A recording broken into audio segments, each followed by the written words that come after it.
going on, Dolphins? It is your boy Dillon. Got a couple things I want to talk about really quick.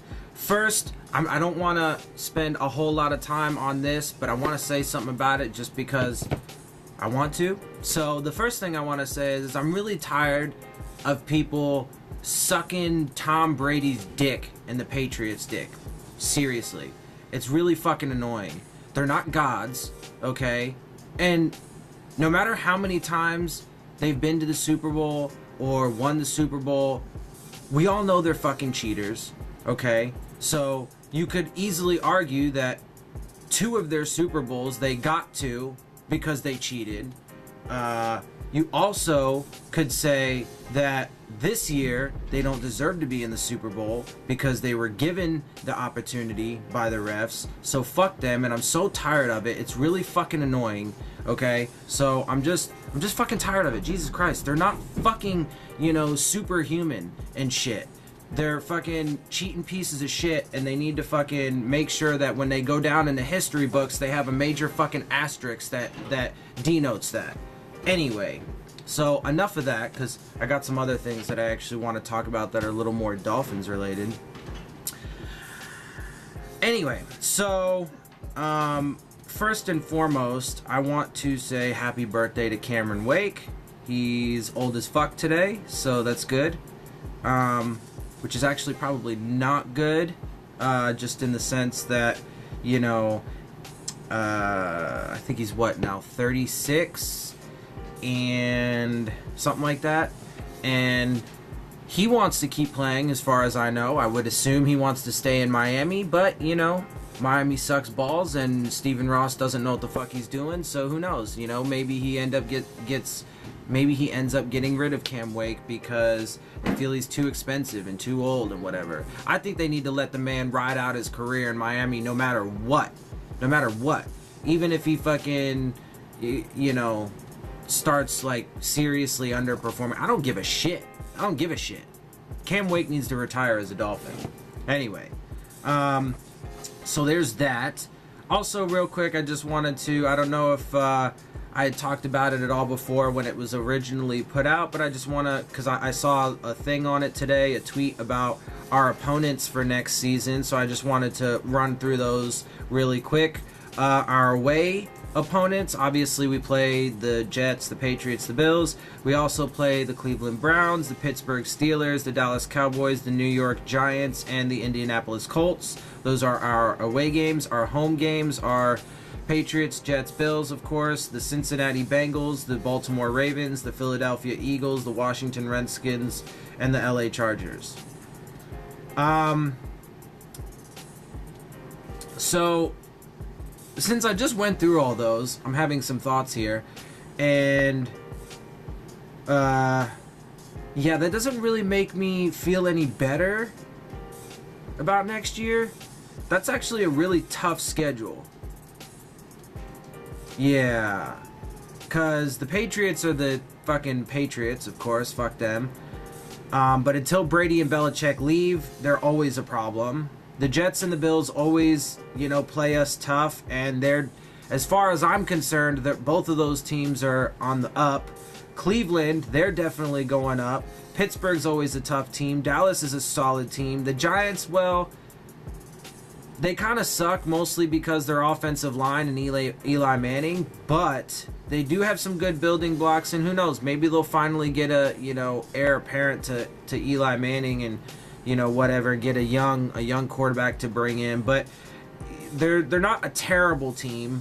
They're probably around average, maybe a little below average. But Indy's a pretty good team. The Cincinnati Bengals are pretty solid. They need to move on from Andy Dalton too as well.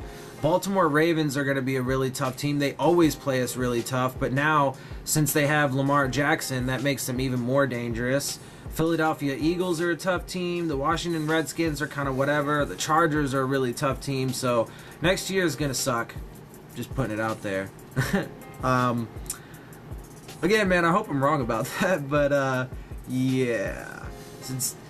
It's not looking so good. I really don't personally even generally care about the schedule, like overall. It's a factor that goes into the equation, but it's generally you know, not like one of the main factors for me, because things always change, things always happen. You never know who's going to get hurt. There are just too many, you know, unknown variables in that you really can't predict. So for that one, I'm just kind of like, it is what it is. It'll fucking figure itself out and whatever.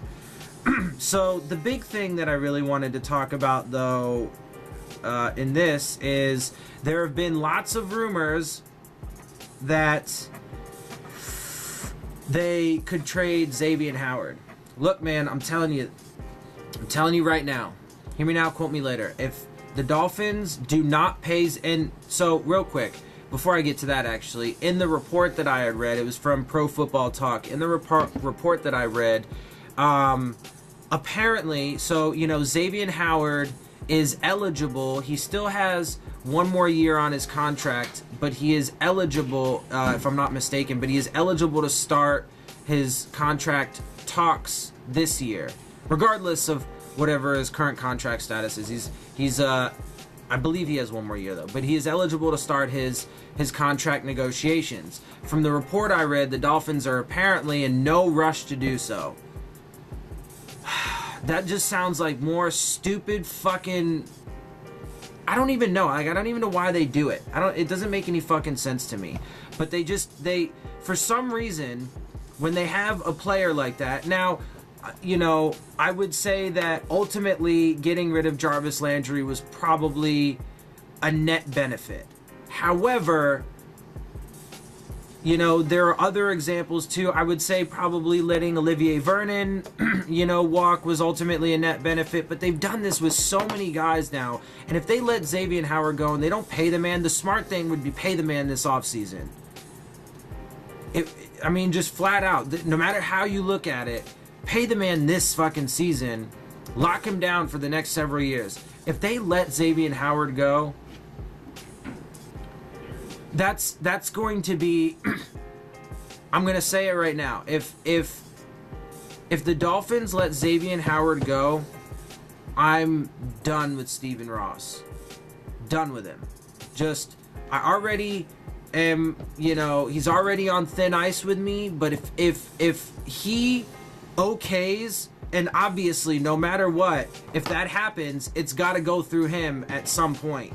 He's got to have a say on that. And if he okays that, or if even if somebody, you know, in the organization wanted to do it, and you know, he didn't veto it, I'm done. I'm done with him.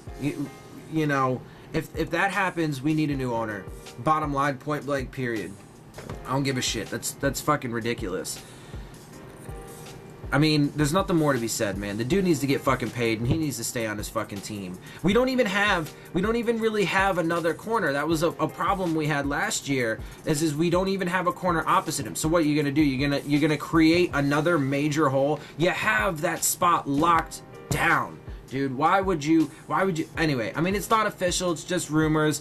But in the past, historically, when these things have happened, when we've heard about rumors about a player and then being traded or so on and so forth, it's more often than not what ends up coming to fruition is the player gets traded or cut or something. And if that happens, bro, I'm like I said, I'm done with Stephen Ross. He needs to be fucking out of there.